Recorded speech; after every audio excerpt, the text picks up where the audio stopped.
What looked to be a very dominant one-sided season as far as the Formula One sport was concerned, well, it doesn't really look to be that sort of a season anymore, and that could not be better news for fans heading in to the Canadian Grand Prix. Now, this race is one that's always looked forward to because the circuit is very unique and is one of those old school circuits that not only do fans love, but even the drivers enjoy racing in. However, what's made things even more exciting is the fact that at the very least it looks like you have a legitimate title fight on your hand, something that you couldn't really say for the second half of the 2022 season or the entirety of the 2023 season. That hasn't really been the case, but 2024, Max Verstappen and Red Bull have suddenly looked vulnerable. So the question is, do you really actually have a title race on your hands?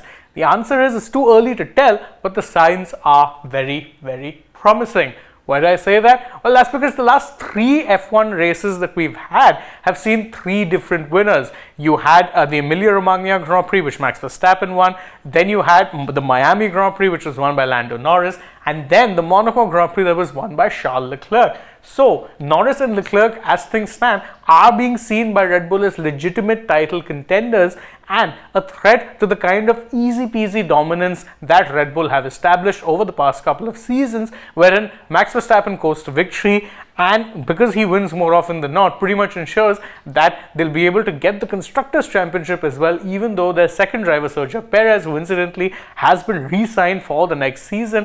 Despite him getting limited points, they end up winning the Constructors' Championship too. So good is Verstappen's dominance on the race day. But all that has changed now, especially when you see that there are certain tracks where the Red Bull appears to be vulnerable. Nowhere so was that more evident than in Monaco, wherein Verstappen ended up not even finishing on the podium. In fact, he was struggling to finish in the points and at one point seemed stuck in the second half of the field. So it was not a very good time for Max Verstappen, and he is not predicting, or he's being cautious with his predictions for what could happen in Canada.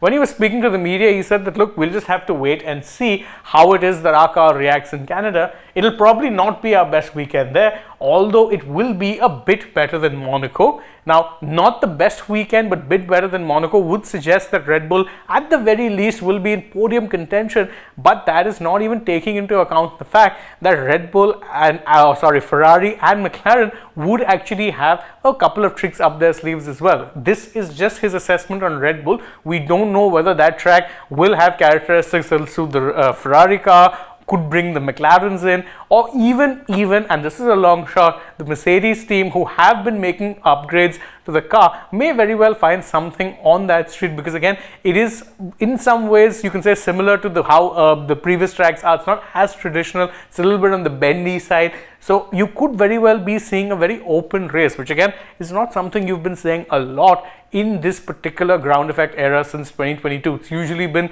the Verstappen show and everyone else fighting for scraps. But this time around, heading to the Circuit Gilles Villeneuve in Montreal, you could very well be in for an exciting race. And truth be told, isn't that what we all want at the end of the day? A lot of fans would complain when Lewis Hamilton was dominating in the title. Well, Hamilton's domination ended, and rather than get some more equal racing, you ended up getting another dominant champion who's been cruising to races and title wins. But that seems to be finally changing, and one can only hope that that is exactly how it stays. But what are your thoughts? Do you think that either Lando Norris or Charles Leclerc will actually pose a threat?